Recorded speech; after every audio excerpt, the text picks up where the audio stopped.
Greetings, ladies and gentlemen, and welcome to this latest edition of Tales from Outer Space. Hope you enjoy. Story number 1. The Fourth Spirit, written by Warp Mind. Azoth, Academy of Sciences, Auditorium 1. Ithak Scoot looked nervously at the gathered audience. At least 5,000 people of the various species were gathered, and maybe a couple magnitude more watching the imminent lecture being broadcast. And he took a small sip of the little flask at his hip, just to steady his nerves. The audience wasn't the issue. He had addressed far larger crowds before, but the subject of his speech had broken him in ways he couldn't quite describe. The Denvaran professor walked slowly towards the podium and set up his notes, and several of the audience let out a soft gasp. His spines had taken on a slightly pinkish hue, and his facial skin seemed to sag, as if he'd aged decades before his time. He cleared his throat and took a sip of the glass of water set out for him, then looked out on the crowd. Gathered Sophons, I am sure you all know every known sapient species to date possesses the three spirits. Still, to ensure everyone on the same page, let me make a quick summary. He pressed a button, and an image series of various aliens was displayed behind him, each of them showing the drive to live. The first spirit is the spirit of survival, which can help creatures push themselves beyond normal limits and get themselves out of a deadly situation of any kind. This can be the last boost of strength to pull oneself up from a river before drowning, or the endurance to go another day without food before finding something edible, and so on. This is also the spirit that encourages procreation, to ensure the species' continuation. Without the first spirit, no species, sapient or not, will survive. Another button press showing a picture series of various aliens huddling together in what could look like family groups or larger groups, sometimes around a fire, sometimes just dogpiling of sleeping beasts. The second spirit is the spirit of community, which is what enables cooperation, sharing of food and territory, and that which fundamentally enables the chance for a species to attain sapience. Another button press. This time, the aliens were sharing knowledge, building things, studying devices. The third spirit is the spirit of reason, given a species' ability to perform complex problem-solving, develop language, comprehend mathematics, and make use of tools. No Sophont exists without the third spirit. He looked into this glass of water and took another sip, pressing the button one more time, revealing a new alien. Slightly pinkish brown skin, a patch of fur on the head, simple biped physiology with a single pair of arms. This, is a Terran or a human. I have recently encountered them and determined that they are in possession of a fourth spirit. It is, quite remarkable. He took a not-so-surreptitious sip of his hip flask before moving his presentation to a slide showing a simple habitat cluster, a couple dozen structures mainly designed from local natural materials. By the looks of it, this image was taken at a human colony of Artemis IV. About 80 humans of various ages lived in the buildings you see here. Almost 50 adults, the rest juveniles. Please close attention to the yellow building there. It was where the approximately 150 juveniles of Artemis IV were tasked with study, under the supervision of 24 adults, while the other adults were elsewhere in the colony working. In total, the colonists numbered around 1,200, a nice start, before more could arrive on a subsequent transport. Another slide. This time the yellow building had a large hole in it. A small Arthroban hunting vessel struck, 3/5 of the standard year ago. The Arthrobans hit the weakest members of the colony, the juveniles, and simply carried them off into their ship, along with the educators, living or dead. He grimaced.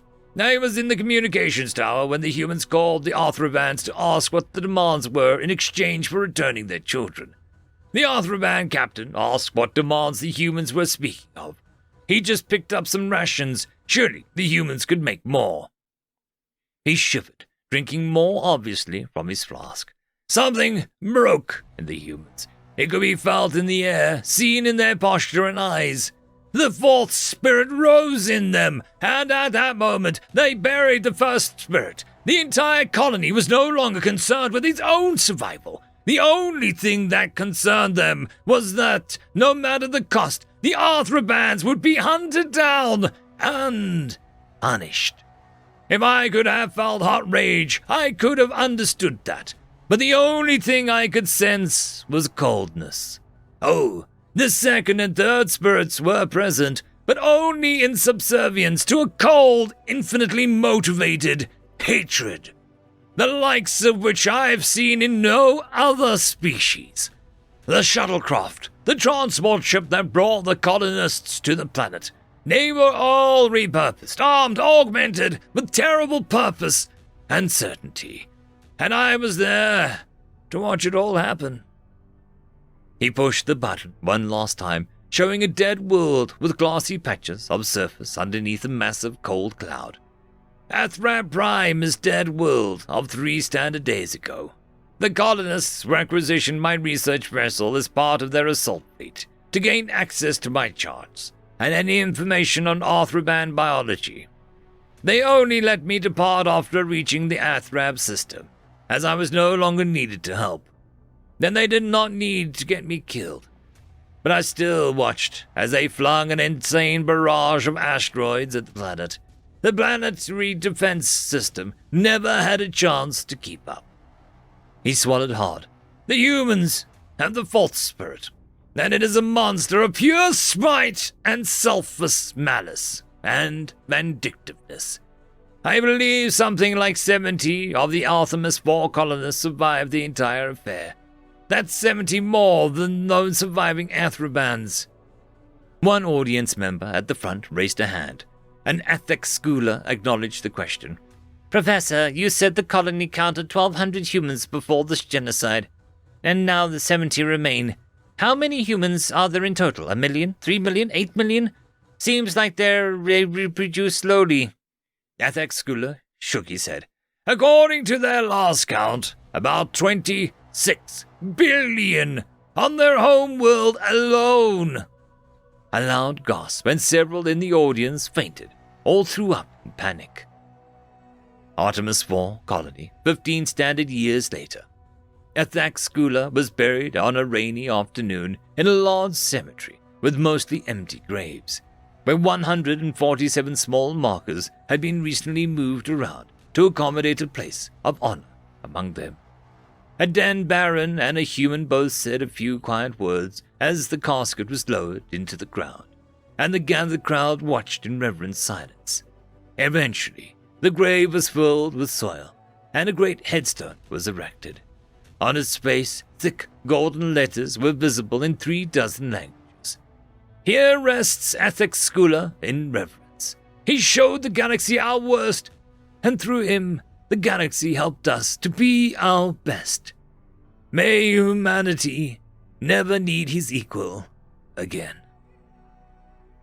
End of story. Story number 2. The Humans Monsters, written by Voidy Boy. Most races have their respective religions and gods, and most follow the monsters and the saints. The saints being holy beings of the race in question, and monsters representing the race's twisted side. Then we heard of the humans monsters. The humans were a race of curious, fragile, and somewhat disturbing beings from a Class 7 continent world they called Earth. Following some bumpy first contact, the galactic community poked and prodded the new species, till a strange human who called himself a missionary arrived in one of our research stations to educate us of something. So being respectful, we accepted the book and began to read its scripts. As we read it spoke of things unknowable. Humans' teeth being torn out, a man thrown into harbors with anchors tied to their necks, and a man whom died in a gruesome way, idealized by some sick religion. The monsters of the humans plague our dreams, and the entire station descended into chaos due to the hellspawn, the human mind. as they took their lives out of fear of these beasts and many others scared. We asked the humans to take the book away from us. We told them we had enough of their monsters. Then the humans sent back a message that shocked all of those on the stations. Monsters? Surely this must be a misunderstanding. This is a book of saints. We stood dumbfounded. If this were their saints, then what were their monsters? End of story. I would quickly like to thank our Tier 5 patrons and channel members: Casper Arnholt, Cam Maxwell, It's Difficult to Pronounce, Lord Arishakal, Dragzoon WRE, and Arcadian. Thank you very much.